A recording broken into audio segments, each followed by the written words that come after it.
Hello, c'est Quentin et bienvenue sur Bubble, le rendez-vous incontournable pour les amoureux de nouvelles technologies et du design. Aujourd'hui, épisode un peu spécial, on reçoit quelqu'un qu'on connaît et que je connais très bien, mon papa. L'épisode sous supervision, sous tutelle. Grave sous tutelle. Comment ça va, Eric Cugnot? Eh ben, ça va super bien. Quentin Cugnot. C'est les grosses renvoies. Et bien sûr, on est toujours avec mes petits yeux. Comment ça va, les gars? Bah écoute, pas trop mal. Pas trop mal. On va faire peut-être un petit point météo. Là, ça a été un peu changeant, Mathieu. Je sais pas ce que t'en penses. Là, aujourd'hui, il est indécis le temps. Il y a le soleil, après il y a le nuage qui l'embrouille. Les deux là, ils n'arrivent pas à se parler. Les ça deux, se clash. C'est un peu comme l'état du monde en ce moment. Ça n'arrive plus à se parler. Là. Ok, toi, allez, le mec attaque directement dans la géopolitique. C'est c'est terrible. ça, c'est dur. On est dans le dur. Mais c'est Après, comme le temps en fait. le combo 32 la journée et il pleut juste le soir quand tout le monde est rentré. Ça, c'est un à 1h du Non, mat. mais juste là, en prenant le trajet pour venir ici, j'avais chaud et en même temps, des fois, il y avait des courants d'air. Donc t'es là. Des courants d'air dehors, ça s'appelle le vent, Je Mathieu. sais plus. Voilà. Eh ben écoute, merci beaucoup Cynthia Météo. Pour tout vous dire pourquoi mon papa est là aujourd'hui, parce qu'on voulait parler d'IA. Vous savez que c'est un domaine que Mathieu, par contre, est aficionados, il adore ça. On l'utilise nous tous les jours et lui aussi, il accompagne les marques dans l'intégration de l'IA dans leur process marketing. Et moi, vous me connaissez et vous aussi, je pense, et on va en parler dans cette émission. On s'en sert au quotidien pour, par exemple, écrire, chercher, créer de manière générale. Et on s'est dit pourquoi on n'allait pas comparer un petit peu nos usages de l'IA, comment elle nous aide à créer, à aller plus vite, à produire mieux, mais aussi est-ce qu'elle ne rendrait pas un petit peu trop dépendants dans certains usages, dans certains cas? Est-ce qu'on perd pas quelque chose de notre créativité entre gain de temps, panne d'inspi, prompt foireux et contenu automatisé? On va un petit peu se pencher sur cette réflexion, peut-être même dystopique sur tout ça. On va se dire les choses en famille et sans filtre.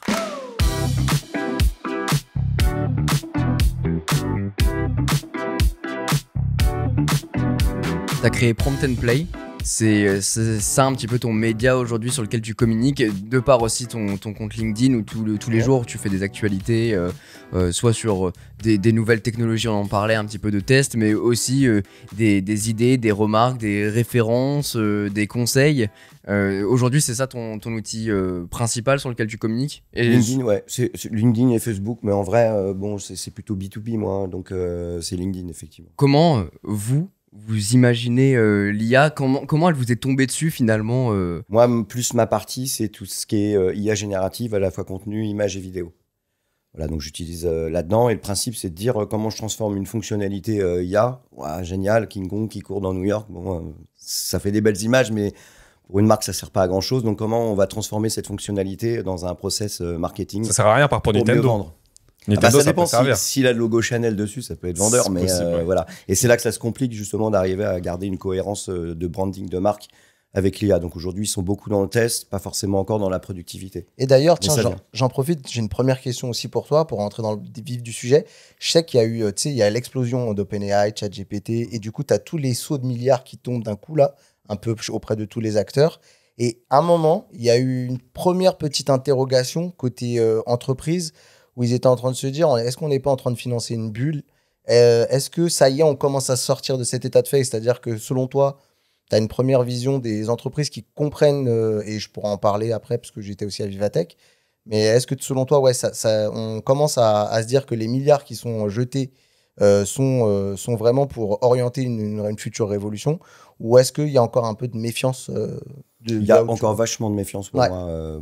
Ils savent pas trop, c'est un peu la poule devant un couteau, quoi. Ouais. Ça sait faire plein de trucs, mais à quoi ça va me servir à moi? Donc dans mon univers, mon écosystème, ma manière de produire, je travaille avec des agences, je travaille pas avec des agences, je remplace des process par de l'IA, et si oui, comment, quoi. Ouais. Et puis Donc, ça va tellement vite en fait que du jour au lendemain, il y a des nouvelles IA qui pop. Alors ouais, Et tu te dis comment je peux m'en servir aujourd'hui pour mon taf, quoi. il y a ça, et la particularité aussi de l'arrivée de l'IA, c'est qu'elle arrive un peu après un espèce de tunnel, on va dire entre guillemets, de bulle entre la blockchain, qui même s'il y a une technologie qui est vraiment intéressante et avec des usages très marqués, on parle beaucoup de crypto-monnaie, mais il y a plein d'autres usages pour la blockchain. Il y avait quand même un côté un peu spéculatif. On a eu le métavers juste avant, pareil, tu vois, avec Zuckerberg. Et t'en as plein, parce qu'on jette beaucoup la pierre à Zuckerberg et Meta, mais parce qu'ils étaient un peu le fil, la tête de fil de ce truc-là. Mais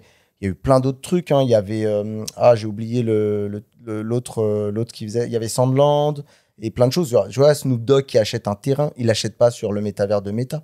Ils achetaient sur plein de plateformes qui commencent à popper avec ce fameux métavers qui est promis. Donc, tout ça arrive un peu, en plus, compacté sur on va dire, c'est des tendances, c'est une des chronologie de vagues temps tendances, assez... Ouais, mais tu vois, la chronologie de temps, il n'y a pas de 10 ans entre chaque Non, boutique. c'était chaque année Et quasiment, du coup, je pense que c'est pour ça que quand l'IA arrive, maintenant, les boîtes, elles font... Ouais, on sait pas trop. Après, pour faire quand même la nuance, le truc avec tout ce qui est le combo blockchain, crypto, NFT, métavers, etc., c'était quand même des cas d'usage assez niche et qui restaient encore assez flous dans la tête du consommateur moyen. Là où l'IA, demain, tu te connectes, hop, t'as un bot et t'as l'impression... Tu vois, t'as un retour direct sur investissement, entre guillemets, tu te connectes à un portail et t'as directement des réponses générées. C'est presque quasiment directement consommable et adapté à tout cas d'usage, là où déjà de base une monnaie virtuelle, le fait d'avoir le NFT avec la notion de propriété, mais c'est pas vraiment à toi, mais c'est répliqué, mais ça s'appuie sur tu vois, la blockchain, tout ça c'est déjà un peu plus flou, là où tu dis génère-moi une image ou une vidéo de Donkey Kong qui court sur Times Square. Oui, boum, mais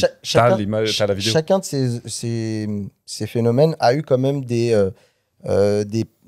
entités crédibles. Je parle, par exemple, pour la NFT, on sait que Ubisoft a tenté à mort de forcer le truc, tu vois. Ouais, mais Ubisoft, c'est... Mais après, ça dépend des cas. Tu vois, quand t'es investisseur et qu'on te dit, ouais, le NFT, et que toi, attends, je sais pas trop ce que c'est, mais qui te dit, ouais, il y a Ubisoft, là, ils sont dessus, pleine balle. Tu sais, en fait, avant de savoir le résultat, tu te dis, bon, ok, s'il y a Ubisoft qui il faut que je sois dessus en premier, surtout. Faut sans doute que les gros du jeu vidéo vont y être, et du coup, pareil, il faut que j'investisse dessus. Le métavers, tu vois, c'est pareil, c'est Meta qui drive un peu le truc. T'entends plein de trucs, genre Snoop Dogg qui achète des parcelles de terrain dans le métavers, tout plein de grandes sociétés qui décident d'ouvrir leur environnement virtuel. Bon, on dérive un peu du sujet, mais c'est ça que je voulais venir avec toi concernant l'IA. C'est est-ce que tu ressentais encore un peu de méfiance comme tu as répondu Complètement. Et puis après, il y a on commence à lire des trucs. Il y a beaucoup de sites ferment le passage de ChatGPT avec leur fichier robot TXT, donc ils empêchent le scan. Fichier robot TXT qui empêche l'indexation par les moteurs de recherche, etc. Voilà. Et du coup, tu te dis, si effectivement l'IA ne peut plus aller s'instruire et apprendre, donc en fait, elle va apprendre des trucs qu'elle a elle-même générés. Et on sait très bien que aujourd'hui, le vrai problème, c'est que l'IA, c'est pas dire je ne sais pas. Oui. Elle arrive à le dire, mais on en parlait tout à l'heure, elle le dit au bout de 20 minutes. Ouais, en fait, non, je ne sais pas faire. T'as peur de l'empoisonnement même du modèle par un set de données d'apprentissage qui serait corrompu. Typiquement, quand tu crées des avatars, tu prends des vraies photos de toi, par exemple, pour avoir ton double virtuel et que tu vas pouvoir utiliser partout. Donc ça, c'est super intéressant. Mais si tu commences à utiliser des images d'IA pour alimenter ton avatar, tu t'aperçois qu'au bout d'un moment, il y a une dégradation terrible. Il y a des gens qui avaient fait le test là-dessus. La photo générée, généralement la même photo en ne changeant absolument rien, il la régénère et puis le mec fait 20 fois d'affilée, puis t'as de la transformation. Ça, c'est toujours vrai. Mais même si c'est des vraies photos de toi à la base pour fabriquer ton avatar, de toute façon, il ne génère jamais 2 fois la même. Par rapport à ça, justement, dans le cadre de ton activité, aujourd'hui, tu dis que tu fais que t'accompagnes les entreprises dans l'adoption d'outils IA pour améliorer les process marketing. C'est-à-dire que traditionnellement, où je prends n'importe quoi, tu as un produit qui sort et il te fait faire toute une campagne avec les visuels, avec la diffusion du contenu, avec la mise en relation, etc. Toi, tu te dis, OK, dans votre entreprise, il y a ça que vous pouvez automatiser. Pourquoi faire? Globalement, pour économiser du temps. L'IA, c'est pas forcément de l'automatisation, hein, sauf quand on a des process type je vais aller scanner ma base client, je vais générer un mail automatique qui a été écrit en fonction de la question qui a été posée. Ça, c'est de l'automatisation. Quand tu gères, tu fabriques des images, globalement, tu es quand même l'opérateur qui est derrière, ça se fait pas tout seul. Hein. Bien sûr. Après, il y a l'écriture du prompt. Qu'est-ce que je vois? Mais un vrai exemple, c'est t'es une vendeur, enfin tu vends des fringues par exemple. Demain, c'est de dire mon égérie par exemple, plutôt que de aller louer un studio, je vais la numériser, je vais en créer son avatar. Ensuite, la vraie question, c'est pour ma campagne et vendre cette robe, je vais dire ok, là la robe elle serait super avec la fille sur la plage. Donc tu génères la photo de la fille sur la plage avec son avatar. Là, tu peux en générer 200, 300, tant que tu veux quoi. Et après, tu lui dis, ok, ma collection de fringues, je vais l'habiller. Donc, j'ai d'abord généré la fille sur la plage et ensuite, je lui ai mis la robe qu'on a besoin de vendre. Donc, aujourd'hui, l'idée, c'est pas simplement de faire purement de l'automatisation, c'est plutôt d'améliorer et de rendre plus rapide. Ouais. T'as un seul mec qui est capable de générer toute la chaîne où avant, il y avait le brief créa, le studio photo, le mannequin, les déplacements, l'équipe, le maquillage, enfin la totale, quoi. Et du coup, la question que je suis obligé de poser par rapport à ça, c'est que tu as forcément tout un tas de levées de boucliers qui vont se faire vis-à-vis du fait que dans le cadre de... Et c'est pas quelque chose qu'on voit dans le marketing, mais dans tous les cas d'utilisation de l'IA, tu as forcément une part du public qui va dire « Ouais, mais attendez, il y avait des gens, c'est des professionnels pour faire ça, pour prendre des photos, pour rédiger des scripts, pour faire tout l'aspect visuel. » T'as un avis? Est-ce que tu considères que toi, ça... Effectivement, c'est voué de toute façon, que ce soit l'IA, pas l'IA, à évoluer et à justement remplacer certaines parts de métier, ou plutôt que ça existe pour accompagner cette... Comment dire? Ça vient en complément. Ouais, en complément. C'est un mélange des deux, ça dépend après comment on l'utilise. C'est la même question quand tu dis je vais automatiser la production de mon catalogue. Qu'est-ce que je fais? Je produis 30% de plus ou je fais la même production et j'enlève 30% de mon effectif? C'était déjà vrai comme genre. Oui, et puis c'était vrai ça avant. C'était vrai avant. Oui, avec la machine. Avec la machine. Voilà, avant l'arrivée du Mac, enfin, vous n'avez pas connu, mais, mais avant. Ouais, on a une autre personne dans ce studio avec un papier rose. Voilà. Oui, on peut le dire. Voilà. Il y avait des typographes, il y avait. Tu vois, on découpait, on collait, on insolait des plaques. Aujourd'hui, tout ça, c'est numérique. Bon, on s'est pas posé la question, quoi. De toute façon, et je pense qu'il faut se dire les choses, on peut le déplorer. Hein, en vrai, nous, pareil aussi, on peut craindre pour nos activités, mais il faut garder une chose en tête, les sociétés, elles sont pas là pour ni faire du social, ni pour essayer de contenter tout le monde. Je pense qu'elles sont là pour faire du profit.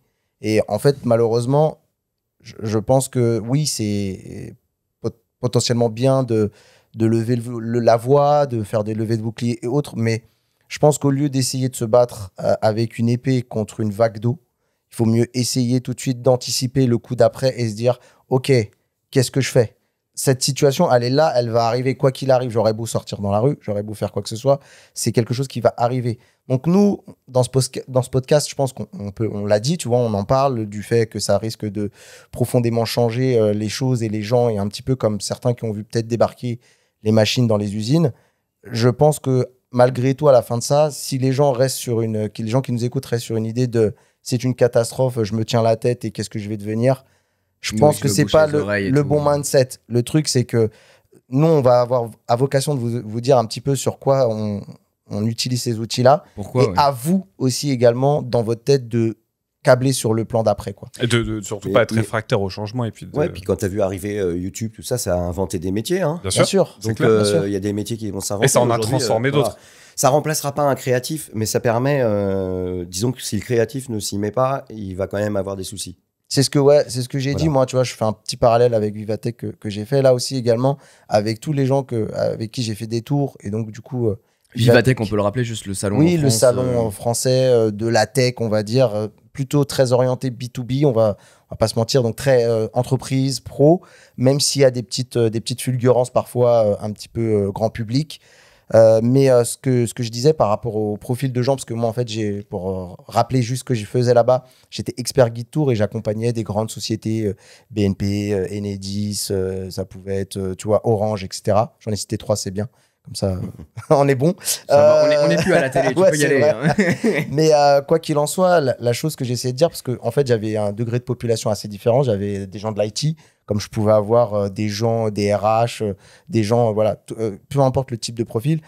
Je leur ai dit, en fait, je vous invite vraiment à pas regarder ça de manière effarée de loin et à vraiment vous boucher le nez et fermer les yeux, mais vraiment de le regarder et de commencer à l'intégrer pour voir comment en tirer profit de votre côté, quoi qu'il en soit. Mais de toute façon, quand tu as peur d'un truc, la réaction de base, c'est d'être hostile.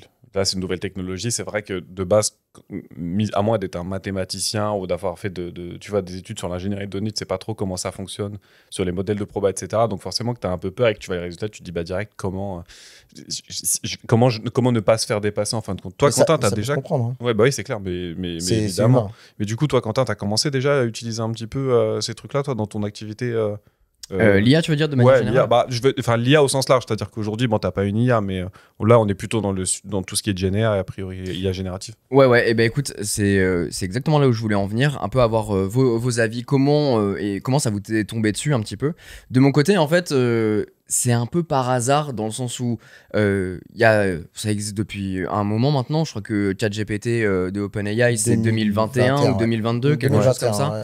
Donc ça fait un moment que c'est là, et en fait, j'ai jamais eu le truc parce que au début, ça fait un peu un indé. C'est comme un jeu indé qui vient d'arriver. Il y a des gens qui en parlent, mais tu sais pas trop ce que ça vaut, etc. Ah oui, parce que c'est poussé par une société qui sort un peu de nulle part. Exactement, c'est ça. Donc du coup, je m'y suis pas intéressé dès le début.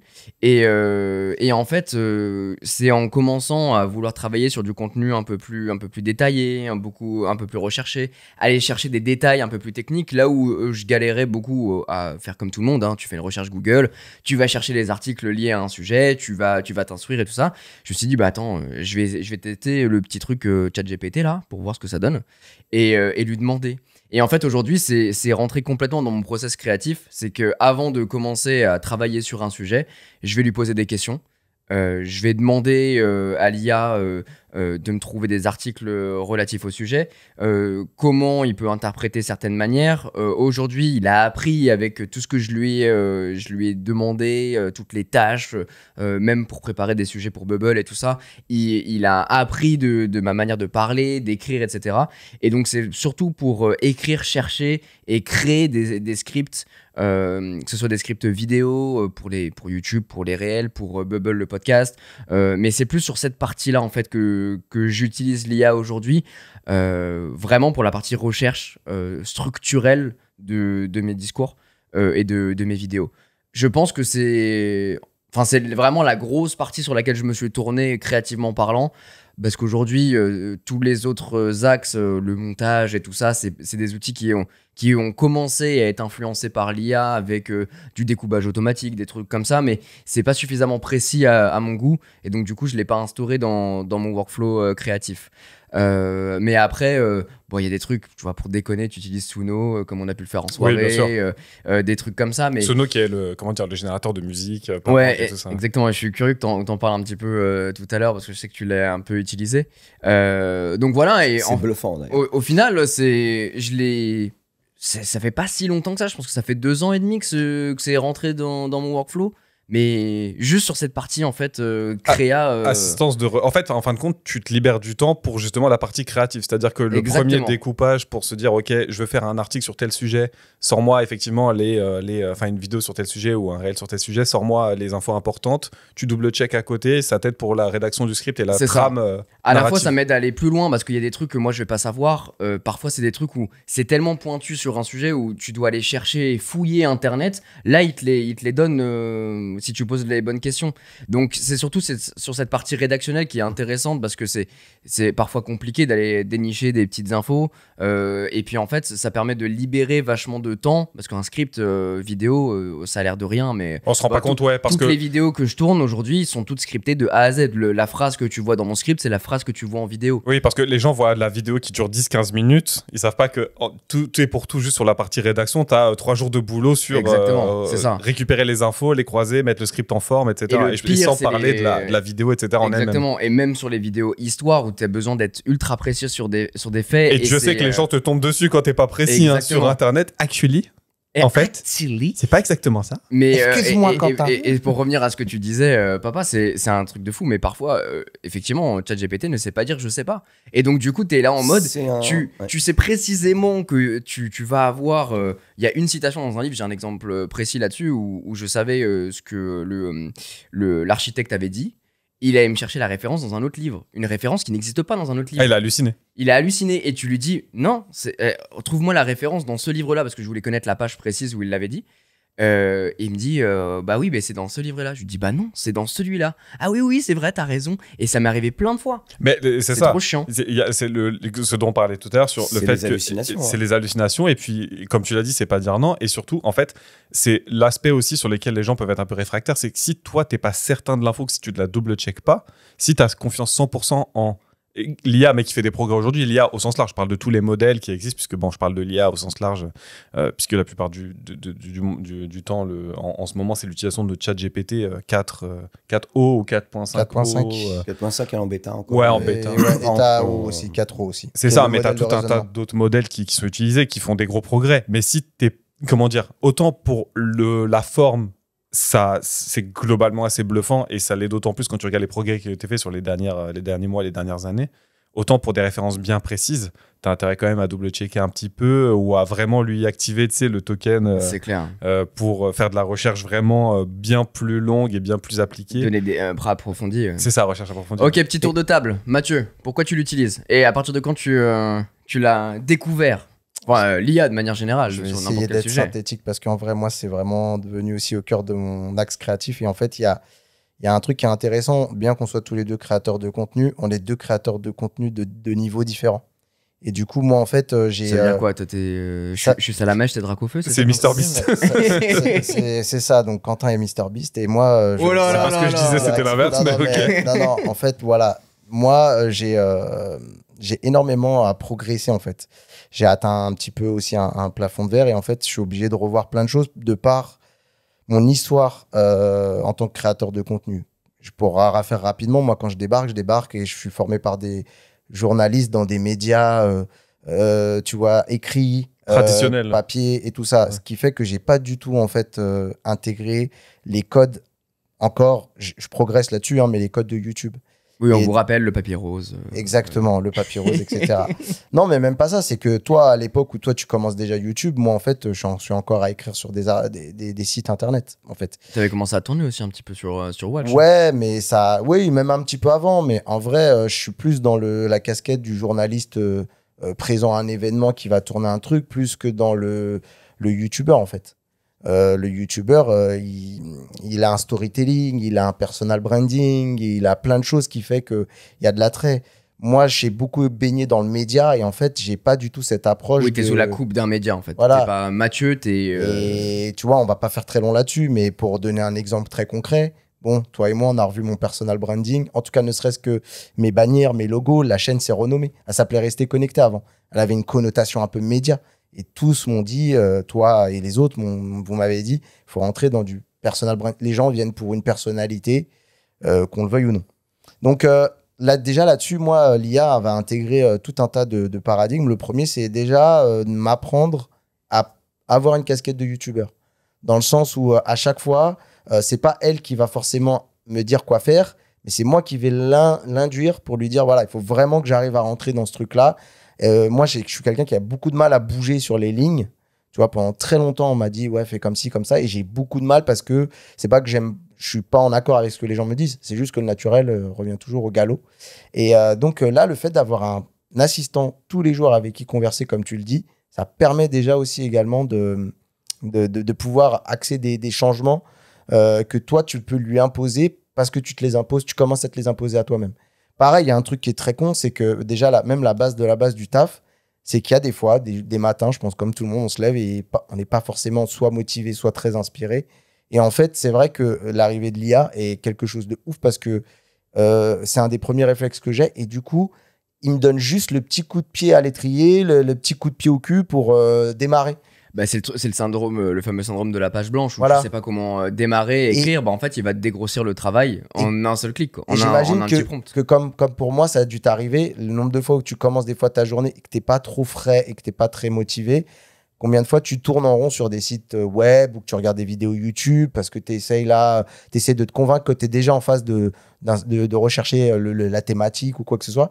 Et en fait t'as juste cramé 2 heures à regarder Ah, mais peu. si je lance YouTube, c'est terminé pour vois, ma matinée. alors que- Limite ma journée. Alors que là où l'IA déjà commence à changer un paradigme, c'est qu'au lieu de lancer un truc qui va être attrayant parce que c'est de la vidéo, parce que c'est machin, là c'est T'es un acteur. écran. T'es Ouais. acteur surtout. Ouais.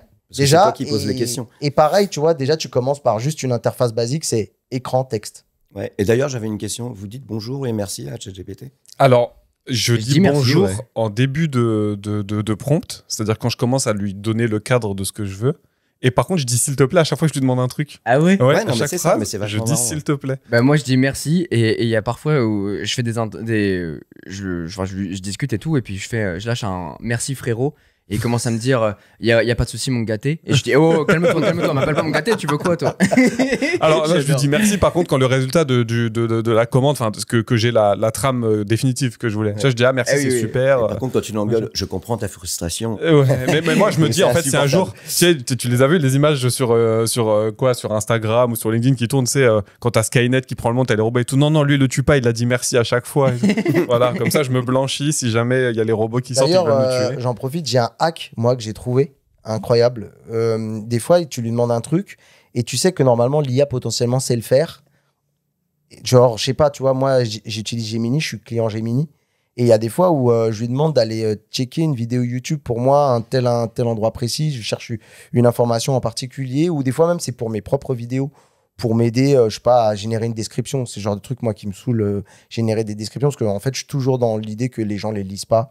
En gros, tu le fais parce que c'est un peu dans les codes de YouTube où il faut avoir une description. Mais il y a des fois où il galère à faire des trucs qu'il est censé savoir faire. Et moi, je lui réponds, non, mais attends, là, je suis super déçu, là, parce que je paye pour ça, tu vois. Je lui mets, je paye pour ça. Tu mets entrée et t'as l'impression, moi, derrière, je vois l'algorithme en sueur qui dit, non, si, en vrai, je sais faire, en vrai. Et je te jure, toutes les fois où je l'ai fait, ça a fonctionné. Je lui dis, non, mais attends, je paye un abonnement et énorme. tout. Je le ferai. Et je te jure que, en vrai, c'est pas lire une vidéo, hein. Oui, mais en fait, oui, il sert de la transcription YouTube, en fait, pour aller choper. Mais des fois, juste aller choper la transcription, tu sais pas pourquoi, il y a un jour sur deux, il a pas envie, tu vois. Et donc, il suffit que tu lui mets un petit coup de pied au cul en disant, non, mais attends, je paye l'abonnement, là, s'il te plaît, là, quand même. Et l'autre, il dit, ah non, oui, si, c'est vrai, ah oui, tu fais des menaces, je vais aller chez la concurrence. DeepSeek, il fait mieux que toi, hein. Tu sais que, mais j'ai déjà tenté ce genre de conneries il y a longtemps, mais c'est vrai que même ça fonctionne un peu. Ouais, je suis désolé de pas. Ouais, attends, je vais regarder, attends, je ressaye. Et des fois, il te répond. Et donc, au-delà du syndrome de la page blanche. Au-delà du syndrome de la page blanche, il y a aussi la faculté, pareil, on va revenir sur un de mes défauts que tu connais bien. Avant, j'étais quelqu'un qui faisait des vidéos qui étaient quand même très longues. J'étais dans les vingtaines de minutes, 30 minutes et tout. Beaucoup de mal à synthétiser. Un peu comme maintenant. Mais voilà. Et du coup, ça c'est un des travails aussi sur lequel l'IA m'a aidé énormément parce qu'aujourd'hui, la moyenne de mes vidéos, elle tourne plus entre 12 minutes et 15 minutes. Et c'est presque moi qui lui fixe. Voilà, mais je peux avoir des vidéos maintenant qui durent 4-5 minutes. Alors qu'avant, pour moi, c'était un blocage psychologique, quoi, de faire ce genre de truc. Donc, il y a ça. Il y a tellement de choses. Mais plus sur la partie, du coup, rédactionnelle. Plutôt que l'organisation, je sais pas, la création vidéo. Tout, mec. En vrai, c'est pour ça que je vais essayer d'être synthétique parce que je pourrais passer des heures. Moi, vraiment, le truc, il s'est greffé à moi parce que vraiment, je suis en demande. Tu vois, c'est comme si j'avais un pote à moi, youtubeur confirmé, qui était là avec moi tous les jours. Il y a pas longtemps, je lui ai demandé de m'organiser une semaine. Parce que, en fait, moi, j'ai un gros problème avec l'organisation. C'est quelque chose que je sais. On en a déjà parlé sur le podcast. Exactement. Vous savez à quel point Mathieu est pas organisé. Et pareil, tu vois, je suis toujours dans l'urgence. C'est-à-dire qu'en vrai, je m'emmerde jamais parce que je sais toujours que j'ai un truc à faire. Mais en fait, je pense que j'optimise très mal mon temps. Et en gros, par exemple, moi, j'ai pour objectif d'essayer de sortir 3 vidéos par semaine, tout en comptant quand même que j'ai un live le lundi soir et que j'ai Bubble aussi à faire. On se rend pas compte, mais 3 vidéos par semaine, c'est énorme déjà. C'est juste énorme, ouais. en Après, moyenne 12-15 minutes, hein. ouais. Si t'es en mode David Lafarge Pokémon, tu actives la caméra au-dessus et tu filmes. Et après, Ouais, non, mais qui fait ça à part l'USGMK? Il y en a beaucoup. Ouais. Il y en a beaucoup. Et même, tu vois, trouver de la place pour aujourd'hui un format que malheureusement j'ai du mal à faire, mais que j'essaie de plus en plus d'intégrer, le short. Ouais. Tu vois, donc on est là à lui dire, il faudrait que j'ai au moins 2 shorts. Et encore 2 shorts, c'est très peu dans une semaine, tu vois. Mais tout ce genre de choses-là. Et donc, il y a ça. Il y a aussi également, moi, pour vos problèmes là d'hallucination, moi, je pense que j'ai une solution. C'est que j'utilise différents produits sur l'IA. Il y a Gemini, que j'utilise globalement en tant que LLM pour travailler. Mais j'utilise aussi un qui s'appelle Notebook LM, qui appartient à à Google, pardon, je vais y arriver. Et qui, en fait, lui, utilise le système qu'on appelle de RAG. En gros, c'est quoi? C'est tout simplement, en fait, c'est une IA qui fonctionne sur des fichiers que tu lui donnes. Elle ne va pas aller sur Internet pour aller checker des datas et tout. C'est uniquement toi qui lui transmets des sources. Ça peut être un site web, ça peut être des PDF, ça peut être, tu vois, des docs. C'est du déclaratif. C'est vrai sur GPT aussi. Hein, ouais. Tu peux le faire en mode projet notamment. Avant, tu étais obligé de créer ton propre GPT personnalisé, enfin pour les versions payantes, hein, sinon ça marche pas. Tu peux le faire directement, tu crées un projet et tu lui donnes des fichiers. Alors, tu es limité, mais après, tu peux faire un PDF qui a regroupé tes 300 pages. Hein, oui, bien sûr. Donc, tu n'en as qu'un seul et il se base vraiment sur ces informations-là. C'est ça. Bah oui, après, je me doute que les concurrents, de toute façon, sont au niveau. Mais quoi qu'il en soit, l'idée du RAG, c'est très intéressant pour un truc où tu sens que tu es sur un... Parce que je te donne un truc, c'est genre, typiquement, on reçoit des communiqués de presse, un produit qui vient de sortir, il n'y a pas forcément 1001 sources, tu vois, à interroger. Et puis tu as besoin de sources officielles, surtout. Ouais, Tu veux pas qu'il aille chercher des infos sur les trucs qui se mettent à dire n'importe quoi. Ou par exemple, tu veux pas être un peu orienté par potentiellement un article où il y a quelqu'un qui va essayer, qui va être un petit peu subjectif. Ces choses-là, tu veux lui donner juste de la donnée brute, tu vois, genre, je sais pas, je dis une connerie, mais même un manuel d'utilisation et tout. Et bah là, en fait, l'intelligence, ça va se focus que là-dessus. Et je vais finir juste là-dessus sur Notebook LM parce que ça, je pense que ça peut intéresser beaucoup de gens qui nous écoutent. Moi, mon fils, je lui fais utiliser non pas Gemini, non pas ChatGPT. Au début, on a fait un peu de perplexity, mais maintenant, par exemple, Notebook LM est devenu un des outils principaux sur lequel je le fais travailler. C'est-à-dire qu'il me donne sa leçon, tu vois, des fichiers, des documents et tout ça, qu'on scanne, parce que c'est encore sur du format papier. Et en fait, pourquoi Notebook LM est très très bon ? Tu fais ses devoirs de maths avec Pigby, mais sauf que c'est Pigby, c'est l'IA. C'est dingue. C'est fou. Et non, mais son fils a triché. Il y a que non, j'apprends. 2 plus 2, je sais pas, j'étais Gemini. Là, c'est pas de la triche, c'est du hack. Je pense que on est plus dans le hack que dans la triche. Mais pour terminer, tu vois, pour que vous compreniez, en gros, l'idée, c'est pas que ça remplace ses cours, c'est que ça complète. Donc, quand je scanne les documents, je demande à Notebook LM de faire juste une fiche de synthèse qui va reprendre un peu tout, mais vraiment de manière synthétique. Je lui ai demandé de lui faire une carte mentale. Elle est capable de faire des cartes mentales. Et moi, tu vois, la carte mentale, ça marche pas. Ça m'inspire pas. C'est pas un truc sur lequel j'arrive à travailler. Mais je me dis que potentiellement, lui, ça a quelque chose qui va fonctionner parce que c'est très visuel avec un mot-clé qui va aller faire des embranchements sur des trucs, typiquement en histoire, tu vois. Il avait un truc sur Henri IV avec tout plein de... Un mind map, en fait. Ouais, un mind map, exactement. Bah, ça, en français, c'est une carte mentale. Et le troisième élément qui est extrêmement intéressant pour les personnes, c'est le podcast, la génération de podcasts. Ça génère un petit podcast de 5-6 minutes sur sa leçon. Et en plus, tu peux le personnaliser via un prompt en lui disant c'est pour un enfant de 9 ans, mets-toi bien à hauteur, à niveau, machin. Et il faut qu'il ait la voix de Jennifer Aniston. Ouais, c'est ce que j'allais dire. Voilà. C'est que quand il passe générer un podcast, c'est pas le script du podcast. Ça génère un podcast avec des interlocuteurs qui discutent la vraie voix et tout, qui discutent les uns avec les autres. Et toi, tu peux l'orienter, le personnaliser pour qu'il aille appuyer sur tel ou tel critère si tu en as besoin. Ou peut-être l'orienter en lui disant bah là, tu t'adresses à un enfant de 9 ans. Et voilà. Et en fait, on se rend pas compte, mais moi, par exemple, étant gamin, j'étais plus sensible à l'écoute au visuel, à la lecture. Et en vrai, moi, mon gamin, il a sa feuille de lecture plus les quelques documents qu'il a là. Et en fait, là, pour te donner un exemple, il a eu 2 évaluations, une en histoire et une en... C'était sur je crois la géographie. Tu vois, 14 et 17. Ça m'intéresse. Du coup, Eric, toi, t'es tombé comment dans l'IA ? Parce qu'aujourd'hui, c'est quelque chose que tu fais à titre professionnel, mais t'as découvert ça comme le consommateur moyen ? Ouais, quand les gens ont commencé à en parler. Hein. Donc, c'est-à-dire, t'as vu des posts passer, tu t'intéressais un petit peu, t'as commencé à bidouiller avec. J'ai testé. Le premier truc que je lui ai demandé, c'est de me faire un résumé du bourgeois gentilhomme. Toi. Ah. Donc, mais si ma mère avait eu ça, elle m'aurait collé 30 exercices de maths supplémentaires générés par l'IA. Donc, bon, voilà, ça dépend des parents, mais ça peut être, ça peut être un bon complément, notamment pour expliquer aussi un cours. Oui, et en vrai, tu vois, encore une fois, je pense que au lieu de, parce que tu vois, mon fils maintenant, du coup, il en parle à l'école.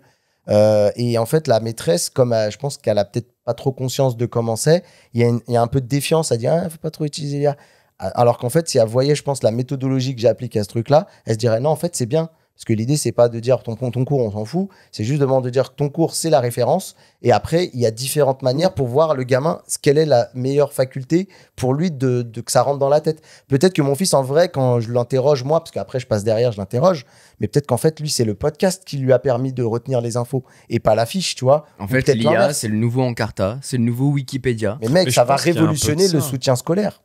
Une fois qu'on aura compris ça, ça va révolutionner le soutien scolaire. Alors, juste, je voulais finir là-dessus, mais je ne sais pas si c'est encore trop tôt, parce que là, je t'ai donné 2 évaluations, il a cartonné. Est-ce que c'était des sujets sur lesquels il était déjà super à l'aise, etc. Parce qu'il avait ChatGPT dans sa trousse. Ouais, peut-être. Ou dans sa TI, Texas Instruments, voilà. Mais quoi qu'il en soit, je ne sais pour l'instant, c'est encore trop tôt pour vous, voilà, pour dire le statut, genre, c'est l'IA, c'est le banger, et moi, mon fils, il va bosser avec ça toute sa vie, ou est-ce qu'en fait, c'est pour l'instant le fruit du hasard, et j'en sais strictement rien. Donc, Concrètement, ça ressemble à quoi ton utilisation de l'IA au quotidien? Alors, déjà, Sans les secrets d'entreprise. déjà, on je est vais bien faire mon conscient. post LinkedIn, donc C'est ça. voilà, donc en fonction du sujet, du moment. C'est un post LinkedIn du coup tous les jours Ouais, presque. Ça dépend des semaines. Mais voilà, donc sur justement les usages. Typiquement, j'ai une vidéo là que j'ai faite qui était sur le virtual try-on. Donc le fait d'habiller un mannequin, donc d'abord le numériser. Ça, c'était déjà fait, mais voilà, parce que en gros, toutes les photos qu'on voit de moi mis en scène, c'est des IA. Hein. Il n'y a pas une qui est vraie, quoi. Ouais, vous pouvez aller voir, dans tous les cas, on vous mettra des photos Celle où qu'il y a t'es sur avec la LinkedIn, Porsche, qu'il y a là. sur... ouais, voilà. Ouais, alors Exactement. celle-là, c'était... ouais, enfin, sauf que la Porsche, ça a bien 6 mois facile, et depuis, les modèles, ils évoluent. oui. C'est-à-dire que déjà, pour arriver à faire un truc, il ne te faut pas un outil, il en faut au moins 5 ou 6, parce Oui, que bien déjà, sûr. tu vas tester le même prompt sur plein de trucs différents. Moi, je pensais que c'était des photos qui étaient vachement bien photoshopées. Parce que t'as toujours l'impression d'avoir la peau un peu de cire. Ouais, pourtant, il n'est tu pas toujours sais, sympa avec tout moi. ça. Hein. Ah ouais Des fois, il me fait une gueule. On alors, vous des mettra fois, des photos Il y, sur a, il y a les- Instagram. il y a les têtes un peu musée Grévin, tu vois, en mode statut de cire, machin et tout. Mais Ouais. au départ, quand j'ai fait les photos, j'étais en mode, ah ouais, bien et tout. Il me dit, non, mais ça, c'est générique. J'étais en mode, ah bah écoute, c'est comment dire. Tu vois que c'est pas naturel, mais c'est quand même relativement bien fait. Après, dans un monde plus business, une des applications qui marche aussi très bien aujourd'hui, bon, il y a la trad, mais ça existait déjà avec Google Trad. Donc, tu Ouais. as des fiches produits et tu les traduis. Mais c'est assez efficace, ça marche très très bien. Et sinon, le principe, c'est d'arriver à ce que l'utilisateur n'ait pas à écrire un prompt. Donc, je sais pas, un des micros là, avec lesquels on parle, il a une fiche technique qui peut avoir 300 références, 300 champs dans sa base de données, ce qu'il décrit. Qu'on peut éventuellement aller chercher avec la notice d'utilisation de l'utilisateur. Et le but du jeu, c'est d'automatiser justement la génération d'un contenu qui dit tu vas me faire un micro spécial, enfin une description marketing spéciale pour un YouTuber, en mettant en avant les avantages que ce micro-là va avoir pour un YouTuber, en allant chercher l'ensemble des caractéristiques techniques. C'est pas dis-moi le micro Rode, dis-moi qu'il est bien en 300 signes. Il va vraiment chercher les vraies caractéristiques, donc sans hallucination. Et on va pouvoir lui dire fais-moi 300 signes, fais-moi 2000 signes, la cible là c'est plutôt Facebook, c'est un short pour Instagram, etc. Donc c'est globalement la même trame, enfin le même. C'est le même principe, la sauf même qu'on a sortie. automatisé la création du prompt. Ouais. L'utilisateur il clique description marketing, bon, ça lui tombe dedans. Mais derrière, il y a toute une automatisation où on a automatisé la création du prompt en disant fais-moi un truc pour une cible Intel, en allant chercher l'ensemble des caractéristiques de la fiche produit champ par champ, histoire de ne pas raconter de conneries.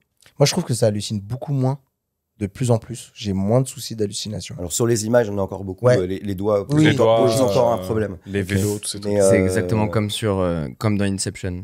Tu sais que t'es dans un rêve si t'as pas 5 doigts. Voilà, c'est tout. Je voulais placer ma petite Ok. référence. N'hésitez pas. Et du coup, c'est quoi alors, je sais que tu utilises pour le texte, mais aussi pour la photo et pour la vidéo. Pour la vidéo, le son aussi, on utilise des trucs type Gen où on numérise la voix. Et ça a un avenir dans le cinéma. Bientôt, Tom Cruise, ce ne sera pas la voix française, ce sera Tom Cruise avec sa voix qui parle en français. C'était Tom Coulot, mais en français. Voilà. Georges Clugno.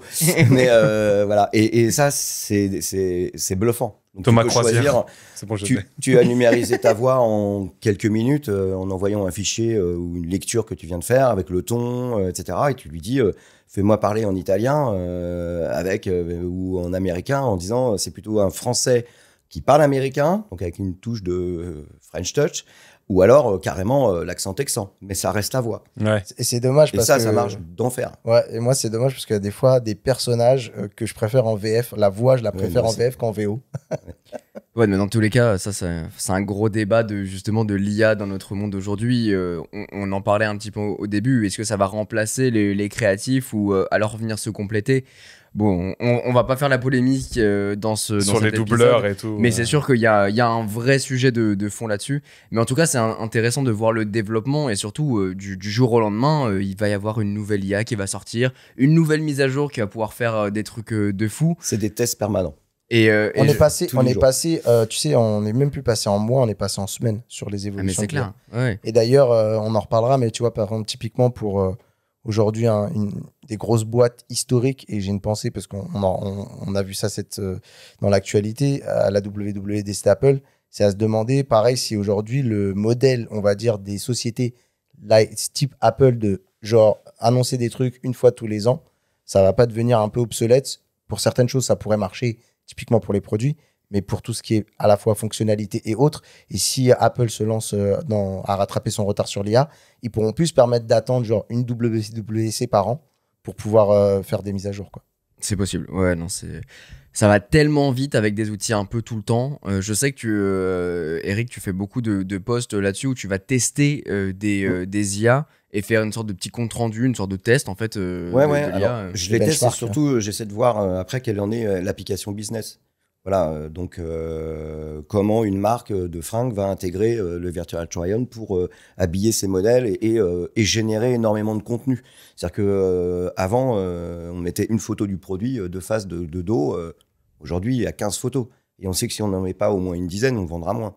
On a le 360 degrés. Si tu ne l'as pas, voilà, chez Thomann, ça fait déjà longtemps qu'ils l'ont, mais c'est du rich content, quoi. Et maintenant, si on voit la personne qui va aussi après porter les fringues, mais marcher et être réelle, c'est génial. Mais ça, si on doit le faire pour un produit, c'est bien. Si on doit le faire pour 300 produits, faut l'intégrer dans un workflow et d'automatisation. Ouais, pour les trucs qui sont vachement, comment dire, alors. Ça, pour l'instant, on n'y est pas encore sur la vidéo. Mais c'est sur les trucs qui sont un petit peu casse-pieds, un peu répétitifs à faire et qui n'ont pas forcément énormément de valeur ajoutée, mis à part quand c'est déployé, quoi. Comme tu l'as dit, c'est pour faire du reach, c'est pour créer de l'adhésion au produit. Ouais, puis ça permet une créativité différente, c'est-à-dire qu'on n'a pas de limite. Si on veut que la fille marche sur un fil entre deux immeubles pour mettre en avant un sac à main, on peut le faire. Alors, sans mettre quelqu'un en danger, quoi.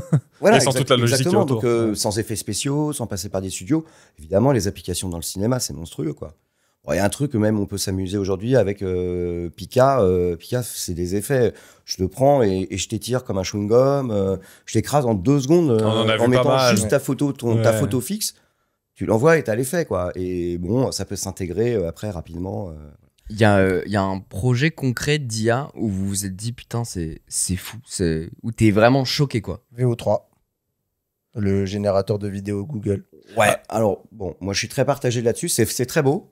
Mais dès que tu peux pas travailler avec des contraintes. T'as pas de start frame, end frame, donc c'est une image de référence de départ et de fin de ta séquence vidéo.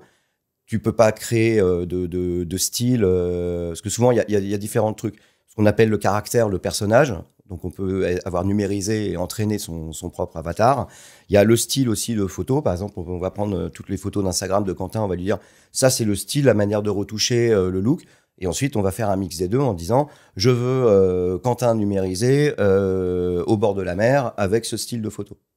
Donc ça marche très bien. Maintenant, ce qui est compliqué, c'est les objets. Donc, un sac à main Hermès ou Dior, ou on n'est pas obligé d'en dire 3, le troisième ne me vient pas. Ça, par exemple, pour le mettre en scène et garder la réalité du détail du produit, ça, c'est quand même encore très, très compliqué. Et donc, VO3, à partir du moment où on va prompter, mais là, c'est juste du texte tout vidéo, pour l'instant.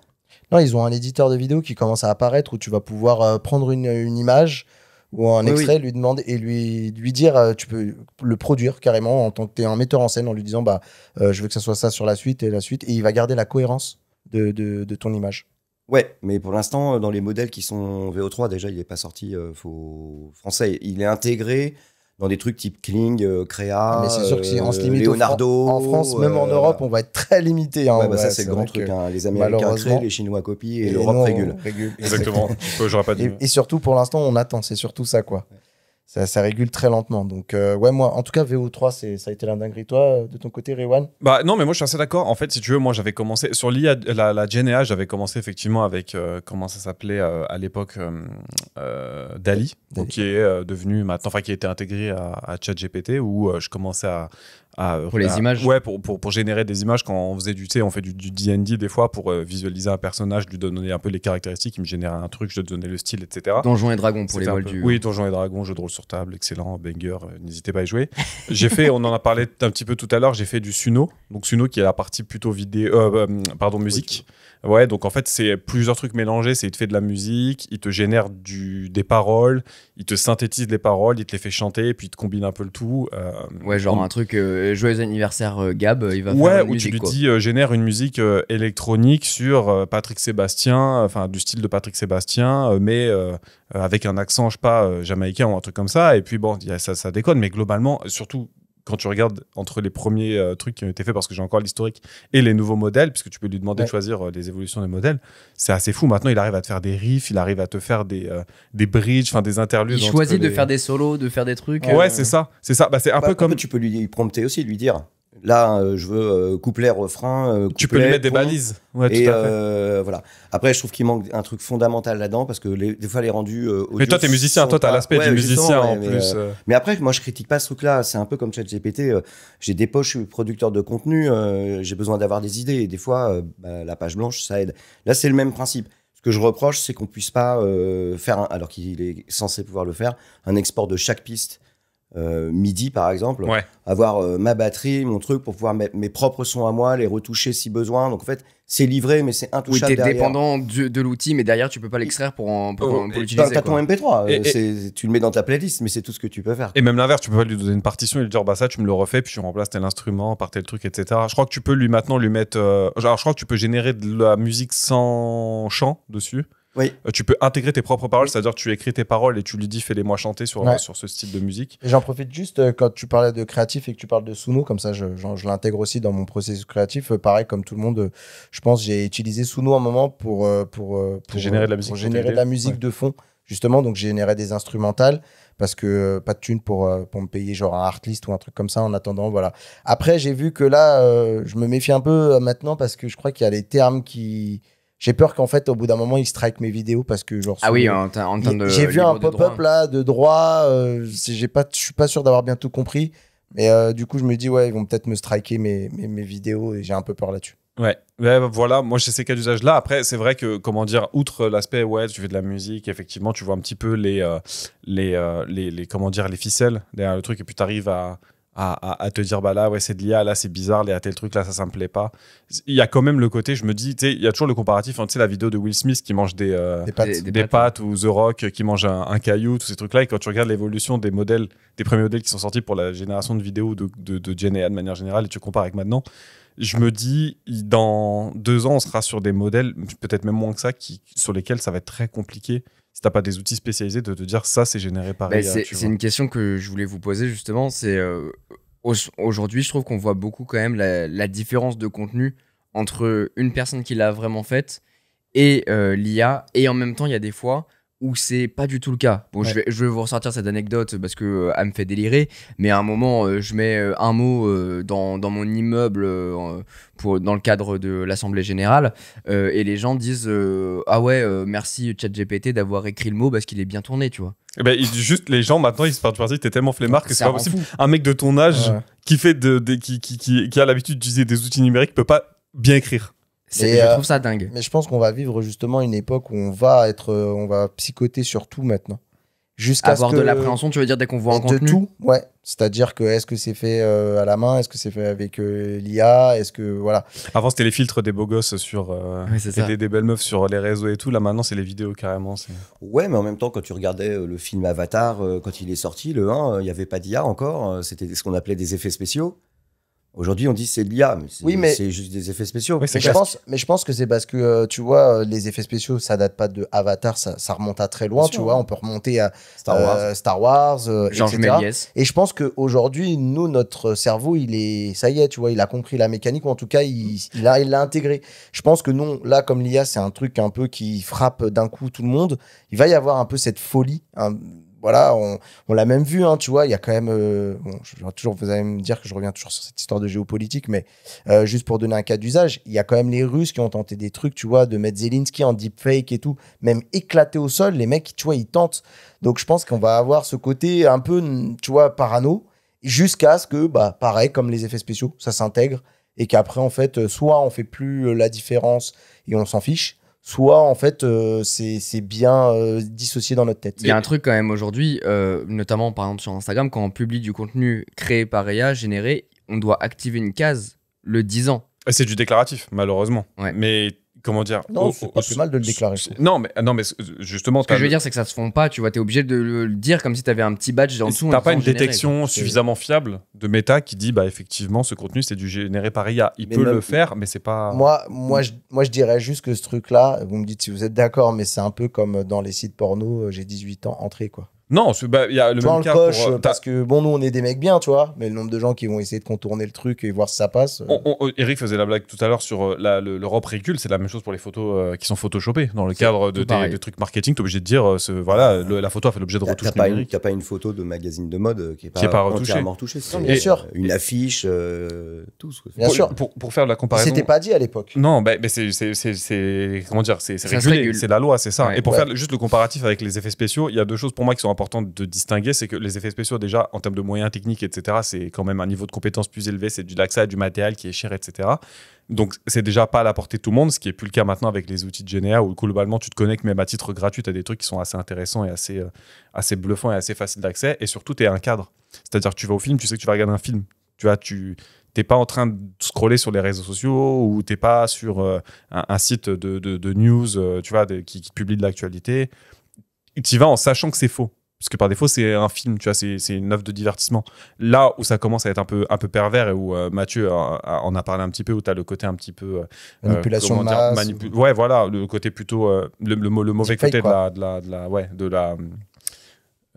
l'IA. la barrière, ouais, c'est ça. C'est le fait d'essayer de glisser ces trucs-là dans le cadre d'actions de manipulation de masse, etc. Qui est un truc qui, moi, pour bosser en cyber, qu'on voit pas mal.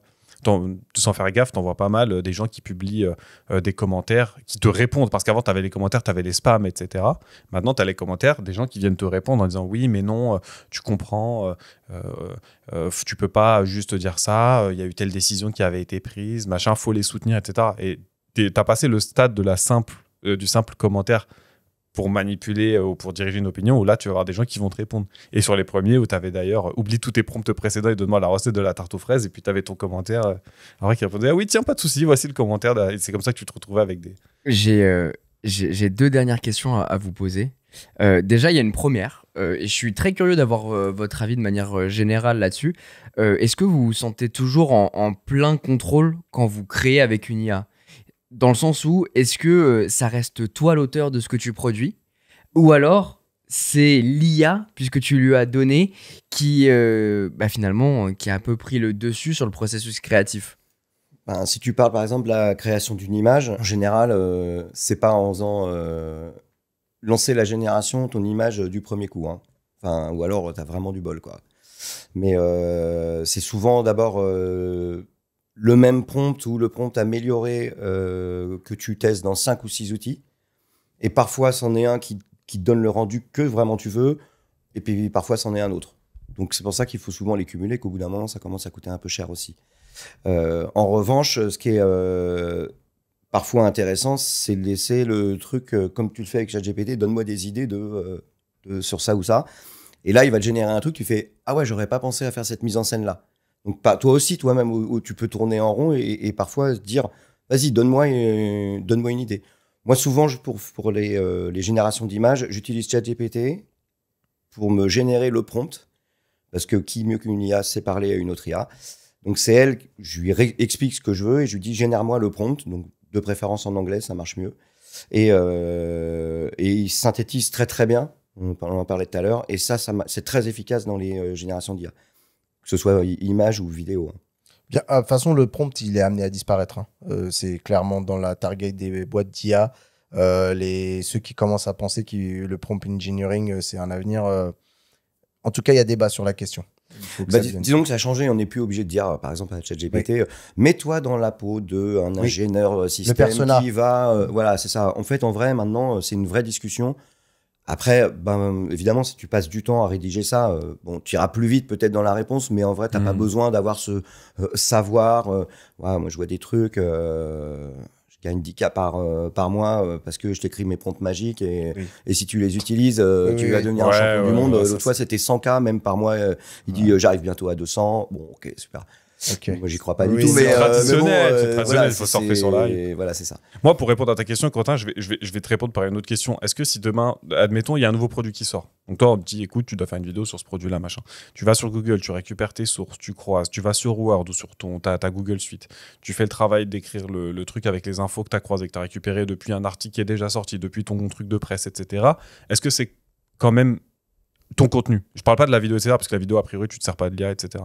Bah pour moi, là, c'est la même question. Sur le côté rédactionnel, tu veux dire? Ouais, c'est ça. Mais tout, en fait. Parce que si, de base, tu donnes un cadre à ton IA et que tu es quand même dans la maîtrise de là où tu veux aller, de l'image globale que tu veux donner à ton contenu, c'est pas parce que tu as un assistant qui soit réel ou virtuel qui va t'aider que c'est pas ton contenu, tu vois. Je suis entièrement d'accord. Si tu améliores les étapes qui te permettent d'arriver au bon résultat, mais que tu gardes de la maîtrise du contenu que tu veux créer, bah je vois pas pourquoi. C'est toi qui es à l'origine du prompt. C'est ça. Et puis d'un autre côté, alors ça va être tiré par les cheveux, mais on a vu des cas d'application de l'analyse des fichiers, tu sais, des radios, etc., pour détecter des cancers. Bah, tu t'en fous de comment t'es soigné. Si t'es soigné et que c'est fait dans une manière éthique, que c'est pas un docteur qui a détecté ton cancer et que si c'est une IA, bah écoute, merveilleux. Et encore plus, si ça peut donner des perspectives un peu plus d'accessibilité un peu plus grande à ce genre de soins, ou permettre à des jeunes d'avoir des outils un peu plus adaptés pour créer du contenu. Pour moi, c'est une fausse question. Je pense que c'est des cas d'utilisation qui sont plutôt éthiques, en fin de compte. Ouais, mais c'est plus dans le cadre créatif, dans le sens est-ce que du coup tu as la légitimité de dire, c'est comme quand aujourd'hui tu dis que tu as une voiture autonome, si elle rentre dans quelqu'un en conduisant de manière automatique, est-ce que c'est toi qui es fautif ou est-ce que c'est la voiture? Ouais, ça c'est du jeu juridique encore. Ouais. Il y a une question qui va se débattre là aux États-Unis. C'est comment il s'appelle, Disney et Marvel qui attaquent Midjourney. Ouais. Parce que ils ont fait apprendre leur modèle, donc ils peuvent te générer Iron Man. Ouais. Mais qui est le coupable? C'est la machine qui est capable de générer Iron Man ou c'est le mec qui utilise le prompt et qui va publier l'image générée? C'est une bonne question. Oui, tu disais un truc intéressant, tu faisais le comparatif en disant bon bah aujourd'hui, ok, bah tu peux faire de la sérigraphie sur t-shirt. C'est pas la machine qui est fautive, c'est le gars qui va mettre Iron Man sur le t-shirt et qui va le vendre. Si je mets le logo Chanel ou Iron Man dessus, que je l'ai pressé moi-même, on va pas attaquer le mec qui a fabriqué la presse à t-shirt. C'est clair. Ni le mec qui a fabriqué le t-shirt. On va attaquer le mec qui va vendre ce t-shirt, surtout s'il prétend que c'est... Après, tu avais le même problème sur l'apprentissage. Tu avais des IA qui se mettaient à apprendre sur des vidéos de YouTube, etc. Donc, tu as le problème de moi, Quentin, j'ai mis une vidéo sur YouTube. Calme-toi. C'est un fait, jusque-là, j'ai rien dit. Il y a des vidéos de Quentin sur YouTube. Bon, jusque-là, j'apprends rien à personne. J'espère, pitié, abonnez-vous. Mais à côté de ça, tu as des IA qui vont potentiellement se servir de ces données-là pour s'entraîner. Ouais, c'est pour ça. Mais toi, tu n'as jamais donné ton consentement pour. Tu vois, après, pas de problème. Moi, je suis Alphabet, je suis Google. Je vais te dire, on a changé nos politiques de confidentialité. Si tu continues à mettre tes vidéos sur un truc, tu acceptes qu'elles soient entraînées par mon IA, pas de problème. Tu veux pas de souci. Tu as juste à supprimer toutes tes vidéos et arrêter d'utiliser nos services. Va sur Dailymotion. Donc, tu as le choix. Mais si tu veux, tu es un peu... Ouais, va sur Viadeo. Mais tu as un peu les mains liées, quoi qu'il en soit. Donc, tu as cet aspect de... Ou non, effectivement, alors je comprends, voilà, c'est un service qu'on met à dispo gratuitement, etc. Il faut qu'il ait des données d'entraînement. D'un autre côté, tu es quand même un petit peu victime de ce système-là, de se dire, bah, si je veux continuer à contribuer à ce truc-là, il faut que j'accepte d'un autre côté d'être un peu victime du système. En même temps, si tu utilises l'IA et que tu dis alors moi je veux bien l'utiliser pour produire des contenus, mais les contenus que je produis, je veux pas que l'IA les scanne. Bah, en même temps, d'abord c'est très égoïste. C'est clair. Déjà, et surtout, ça pourra pas fonctionner parce que la base de l'IA pour qu'elle devienne et qu'elle grandisse et qu'elle soit de plus en plus pertinente, c'est d'aller se nourrir du contenu des gens. De continuer à apprendre. En revanche, le revers, c'est de dire, si elle ne se nourrit plus que de contenus qui ont été générés par elle-même... Elle va s'empoisonner petit à petit. Ouais, ça va se déliter. C'est le risque aujourd'hui. Et pour l'exemple de Quentin, c'était dans le sens où les vidéos, là, dans ce cadre-là, c'était pas spécialement généré par IA, c'était vraiment de la vidéo brute, voilà, il n'y a pas d'IA dans le processus, que ce soit la récupération d'infos, etc. Mais c'est d'accepter le fait que, au niveau des responsabilités, voilà, si c'est la même plateforme, la même entité, tu vas continuer à apprendre sur ce contenu-là. Juste sur ce discussion rapide là sur l'IA qui s'entraîne avec des éléments générés par IA, je serais pas aussi catégorique en disant qu'elle va s'empoisonner parce qu'il y a déjà des essais. Il y a notamment aussi Elon Musk qui a, alors lui, bon, on sait ce qu'il sait, on connaît le personnage, mais qui dit que de toute façon, on a bientôt atteint le plafond de ce que l'IA pouvait ingurgiter, genre sur la connaissance humaine. Et donc, je sais qu'il y a même une IA qui a été fabriquée dans l'idée de s'auto-apprendre elle-même avec ses propres données.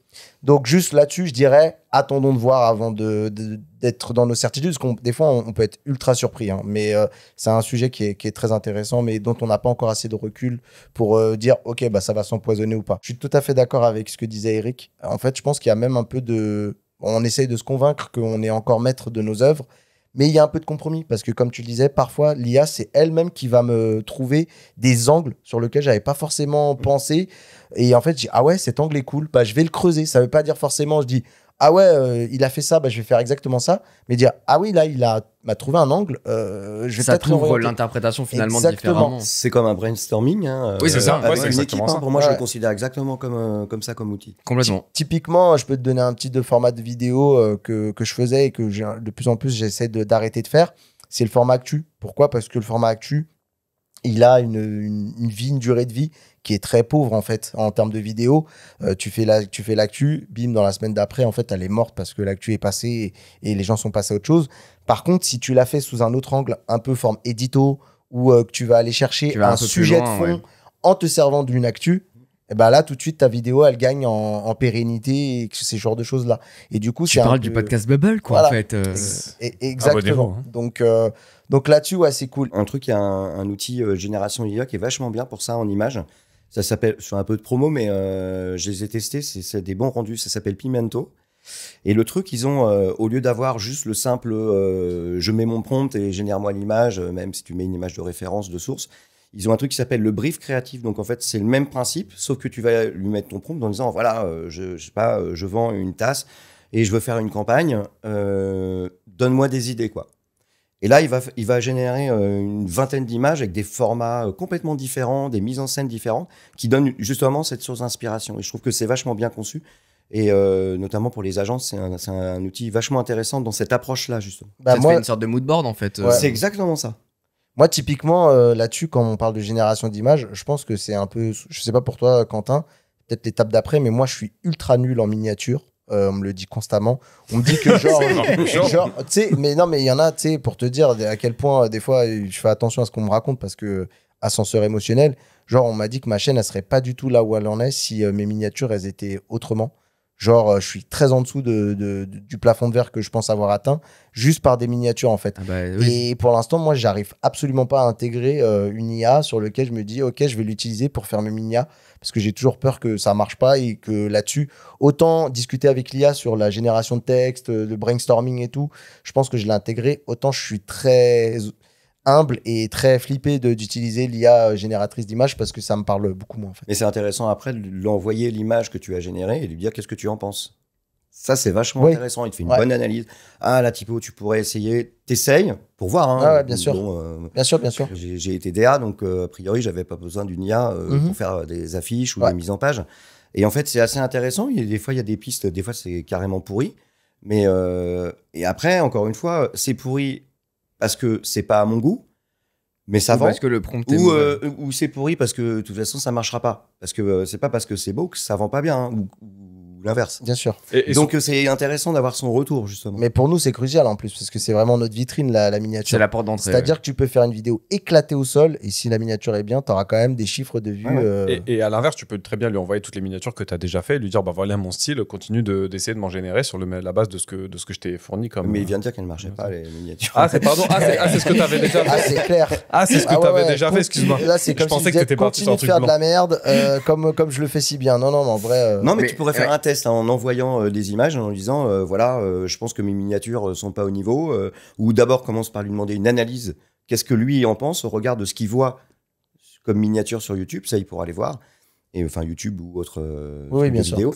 Et lui demander qu'est-ce que tu me suggérerais comme amélioration. Donne-moi des pistes créatives. C'est intéressant à tester, ça.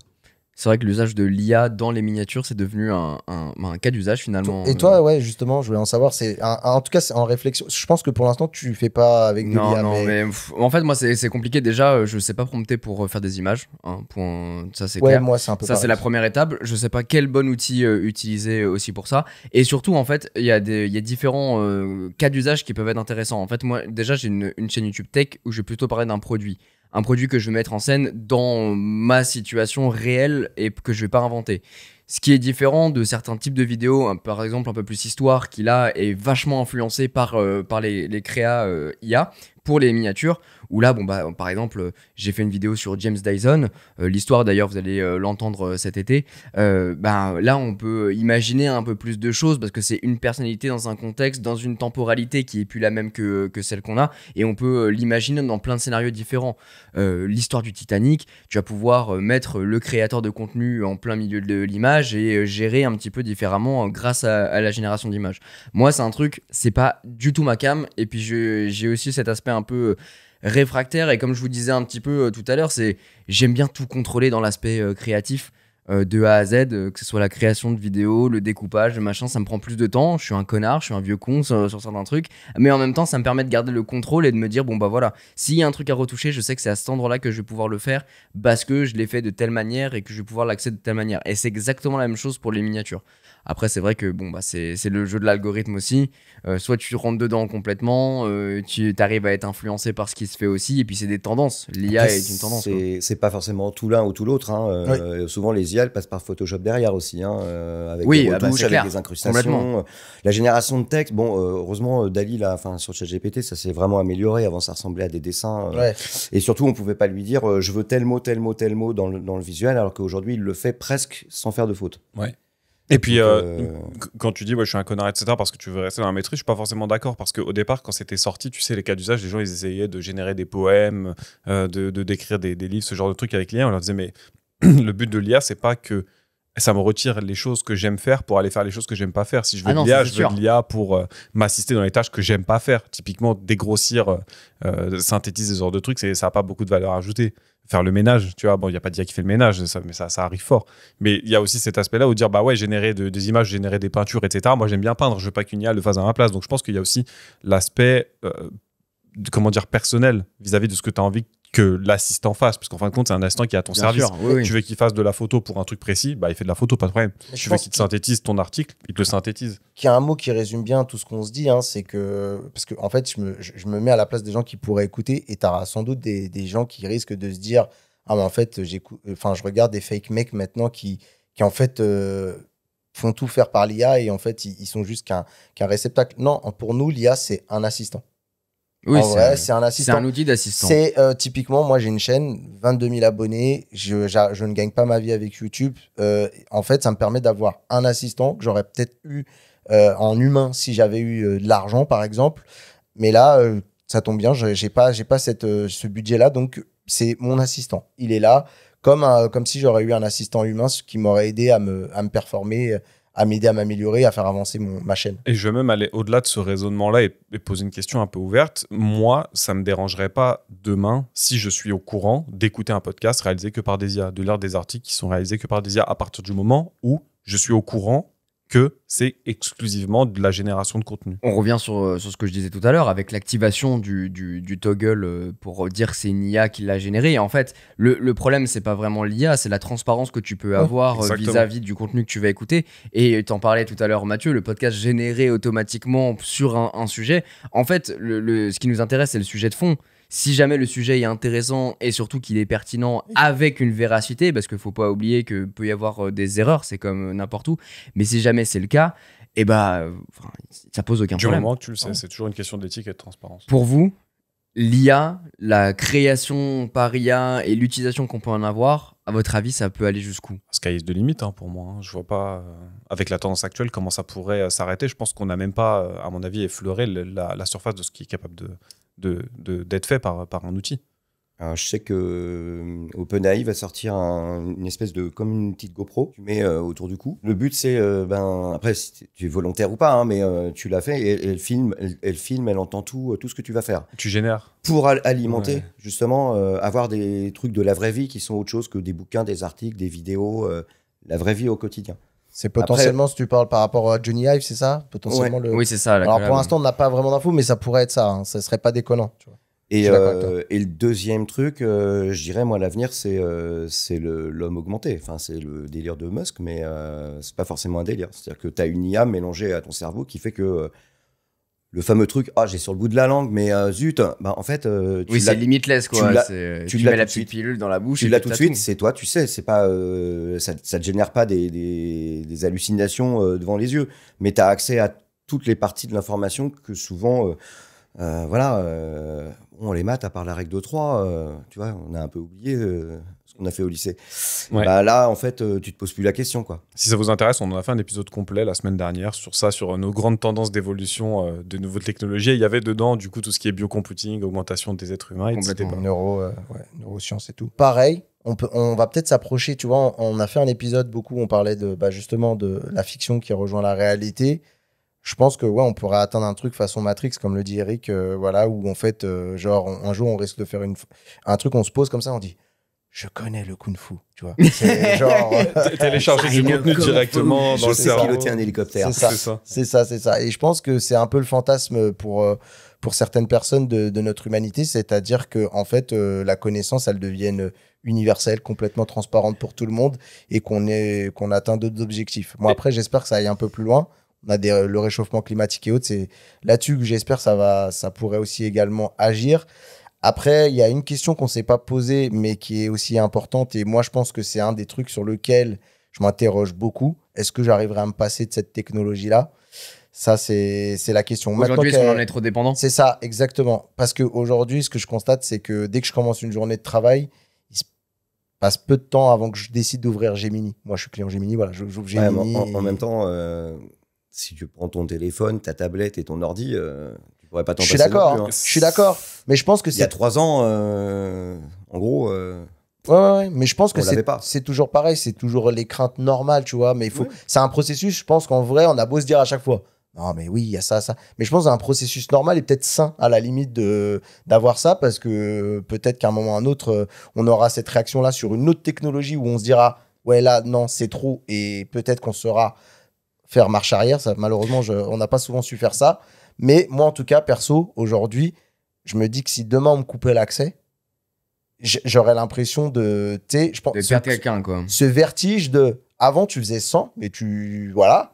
Et maintenant que tu l'as, si on te le coupe, t'as un vertige. Tu te dis, waouh, je vais faire comment, tu vois, genre, on t'a coupé un truc. Et ça, moi, ça me gêne un peu, ce genre d'état d'esprit. Mais après, c'est comme tout. Mais regarde, il a pas Internet depuis 2 jours. C'est la panique. Hein. C'est ça. C'est ça, mais c'est pareil. En off, j'ai une coupure d'Internet depuis 2 jours maintenant. Alors heureusement que je l'ai encore sur mon téléphone parce que. Mais ouais, c'est vrai que tu te sens un petit peu à poil, surtout parce que j'ai un écosystème un peu connecté. Mais la réflexion que tu avais, elle est intéressante, c'est que la surprise d'aujourd'hui, c'est la norme de demain. C'est si jamais aujourd'hui, effectivement, c'est l'IA, il y a tout un tas de cas d'usage qui commencent à arriver, qui continuent, mais il y a encore l'aspect de surprise parce que ça évolue très vite et surtout, c'est un sujet qui est énormément dans l'actualité, t'en entends tout le temps parler. Mais à côté de ça, il y a aussi, le fait que l'IA, c'est une passerelle, je trouve. Parce que aujourd'hui, quand on parle de l'IA, on parle principalement de l'IA générative, donc il va te produire du contenu, mais il faut savoir que l'IA, avant, on parlait de machine learning, de deep learning, etc. Et que, en fait, ça permet d'améliorer ou de trouver davantage de choses et de rendre des passerelles beaucoup plus accessibles sur d'autres contenus. Ouais, c'est comme le GPS, quelque part. Tu vois, aujourd'hui, avant, il y a eu une période où on se disait, imagine le GPS, ça marche plus. Ou tu sais, genre, t'as les anciens qui disaient, ouais, bande de bouffons, avec votre GPS, vous savez même pas lire une carte. Aujourd'hui, je pense qu'on se pose plus la question. Attention, hein, Michelin vend de plus en plus de cartes papier. Ouais, non, mais tu vois, il y a C'est ce vrai. genre de.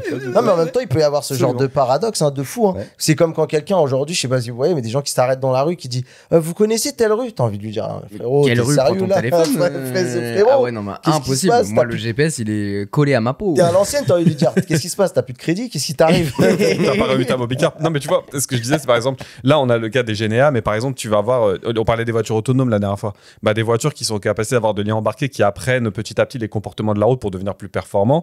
C'est comment dire, c'est pas inaccessible. Le robot de Boston Dynamics, tu vois, Atlas, qui marche et tout, maintenant, ils ont mis de la motion capture et tout ça dedans pour l'aider à se déplacer. Donc, potentiellement, tu peux voir des scénarios où tu as de l'IA où il apprend juste visuellement des mouvements. Et puis que demain, il arrive à les reproduire en disant « Ah bah là, je tombe comme ça, le mec s'est repris en faisant une roulade, tel truc. » Donc je pense vraiment que, on en parlait dans les cas d'usages médicaux, etc., que ça peut être un catalyseur pour d'autres technologies. Complètement. Bah, dans tous les cas, c'est une première porte d'entrée et à chaque fois, il y a ce côté un petit peu cool en mode bon bah regardez, c'est l'effet waouh. Les premiers trucs d'IA finalement qu'on a eu, c'est genre un nobody qui marche dans une rue avec des effets un petit peu comme un jeu vidéo. Il faut avoir une image qui parle au grand public alors que maintenant l'IA est partout et nous accompagne dans beaucoup de cas d'usage, que ce soit dans l'écriture comme on peut l'avoir avec Mathieu, que ce soit de ton côté pour générer des images, créer des posts LinkedIn, même Rewan, je suis sûr que maintenant tu vas pouvoir l'utiliser en cyber pour générer des choses et anticiper peut-être même des besoins. J'en ai pas parlé plus que ça, mais moi, l'IA, ça fait un moment que je m'en sers, mais pas dans le sens IA. Il y avait déjà des scénarios de machine learning, etc. Mais je pense qu'il y aurait beaucoup à dire. À mon avis, on gardera ça pour un épisode plus complet si ça intéresse le public. Mais tout ce qui est machine learning et tout, ça fait un moment que c'est intégré dans d'autres outils. En tout cas, moi, je sais que pour l'instant, l'IA, je m'en sers que pour du travail. Tu vois, pour l'instant, j'ai pas passé le stade où c'est devenu l'alpha et l'oméga et tu l'utilises pour tout. Pour l'instant, moi, c'est vrai que c'est très cloisonné et tu vois, il y a beaucoup de discussions autour de le réchauffement climatique, l'IA, très consommateur d'énergie et tout. Et moi, là-dessus, on va dire que j'arrive à me regarder dans une glace quand je l'utilise parce que je trouve que je l'utilise pas à tort et à travers pour tout et pour rien. Donc ça, là-dessus, c'est cool. Et pour juste finir, revenir à ta question initiale de jusqu'où peut aller l'IA, c'est simple, on nous promet la singularité. Alors, est-ce que c'est un fantasme ou pas, la singularité, c'est-à-dire que on vit comme un tout avec l'IA qui sera devenue omnisciente, etc., qui, elle, va s'occuper de faire en sorte qu'on aille genre dans la bonne direction et nous, qu'on vive un peu notre meilleure vie avec l'intelligence artificielle, comme certains te diraient, bah, va nous mener à notre perte. Après, c'est en tout cas la promesse, ce sur vers quoi on va, d'après ceux qui sont censés être aux manettes de la création de ces IA. Tu as créé Prompt and Play. C'est ça un petit peu ton média aujourd'hui sur lequel tu communiques, de part aussi ton compte LinkedIn où tous les jours tu fais des actualités, soit sur des nouvelles technologies, on en parlait un petit peu de tests, mais aussi des idées, des remarques, des références, des conseils. Aujourd'hui, c'est ça ton outil principal sur lequel tu communiques et LinkedIn, ouais. C'est LinkedIn et Facebook, mais en vrai, bon, c'est plutôt B2B, moi, hein, donc c'est LinkedIn, effectivement. Et juste pourquoi Facebook? Je me posais la question. Parce que, bah alors, Permis rose, hein. très étonnamment, ça fait, c'est ça, ouais. Ça fait 3 mois que tu vois que tous les outils IA, Clean, Crea, Runway, Midjourney, sont sur Facebook. Ok. Donc, C'est en que gros, ça veut dire qu'on est, parce que là, on est tous un peu dans le domaine, à l'utiliser, business, etc. Mais en France, on n'a pas passé plus de 50% des gens qui utilisent quotidiennement l'IA. Hein, Et tu penses qu'il y a du reach côté Facebook? Il y a beaucoup de reach à faire côté Facebook? Ben, je pense que s'ils y sont, c'est pas pour rien. Hein. Ouais. Et puis quand il y en a un qui y va, le deuxième y va, et puis tout le monde suit Ouais, derrière. Hein. Donc, mais bon, voilà, c'est parce que ça intéresse surtout l'IA générative d'image. Oh, les mecs, ils ont pas Photoshop, ils veulent faire une image sympa pour un. Et même Montrer aux à titre copains, perso, ouais. montrer aux copains, rigoler ou faire n'importe quoi. Hein, faire Je pense part, que tout une le monde a affiche, commencé par là. voilà. En plus. Oui, pour tester, pour voir. Et donc, sous la majorité des outils, d'ailleurs, ont des tests gratuits, tu as des crédits, et puis tu peux faire une dizaine d'images, C'est ça. ce qui permet de découvrir et de tester. C'est pas le cas de tous. Hein. Mais, et donc, du coup, ils s'amusent un peu avec. Donc, voilà, puis ça marche qu'avec des abonnements, donc, qui sont pas très chers en soi chacun, qui commencent à faire très cher Ouais, quand on tu les commence cumules. à vraiment vouloir le faire de façon pro et d'utiliser une image là, ensuite je vais l'agrandir avec l'autre outil IA, ensuite je vais la retoucher avec un quatrième, celui-là il est mieux pour supprimer les fonds, et il marche quand même nettement mieux que supprimer le fond dans Photoshop, clairement. Parce que ça, moi je ça s'améliore. ça s'améliore, mais enfin, C'est ouais, bien. bon. T'as de la Sur marge. les cheveux, sur la génération des cheveux, des transparences et tout, Ouais, ça c'est- c'est encore toujours. Il y a encore des bof, hein. problèmes. Moi, je détourne toujours au lasso. Hein. Mais du coup, je vous montrerai dans tous les cas dans la description ton compte LinkedIn pour que vous puissiez en avoir et en apprendre davantage aussi sur beaucoup d'outils. Et puis, si jamais vous êtes même un professionnel et que vous voulez en apprendre plus et éventuellement échanger avec Eric là-dessus, n'hésitez pas. Et pour le petit off, tu fais beaucoup de génération d'images. Et donc il y a la belle vitrine sur LinkedIn et tout ça. Et nous, dans la conversation familiale, on reçoit des trucs papa en Superman, papa sur une licorne, papa sur. Ah bah forcément que toi, t'as les insides. Je suis mort de rire à chaque fois. Tu te dis, mais tu sais, il y a même pas un message où tu dis bonjour, comment ça va tout le monde. Tu vois juste une photo arriver. Tu te dis, mais qu'est-ce qui s'est passé? Ok, il a Ok. testé un nouveau truc. Il a testé. C'est ça, en vrai, en général, c'est ça. En tout cas, merci beaucoup les gars pour cet échange, c'était vraiment très très cool. J'espère que vous en avez appris aussi davantage sur l'IA de manière générale, comment on l'utilise, parce que c'est vrai que bon, ça peut sembler très générique et on a essayé de creuser un petit peu pour vous montrer comment nous on l'utilise et comment vous pouvez l'utiliser, que ce soit pour vous perso ou même de manière professionnelle. Si bien évidemment vous voulez en savoir plus, on vous mettra les liens. Il y a quelques vidéos que Mathieu a pu faire et le LinkedIn bien évidemment de Eric, mon papa. De Papa Cugno. Exactement. Merci d'avoir passé ce petit moment avec nous dans Bubble. N'hésitez pas à aller sur Instagram si vous voulez voir les petites photos. On vous mettra pas papa en licorne, mais on vous mettra d'autres photos générées. ça va être cool. Donc n'hésitez pas à aller sur Instagram, sur le compte de Bubble pour voir tout ça. Si bien sûr vous voulez enregistrer vos petits vocaux pour qu'on puisse vous écouter dans un épisode dédié à ça, éventuellement cet été, n'hésitez pas, c'est là pour ça. Les 5 étoiles, ça fait plaisir. Et on se retrouve très vite pour un prochain épisode. Prenez soin de vous et à très bientôt dans Bubble. Bisous. Ciao. Ciao.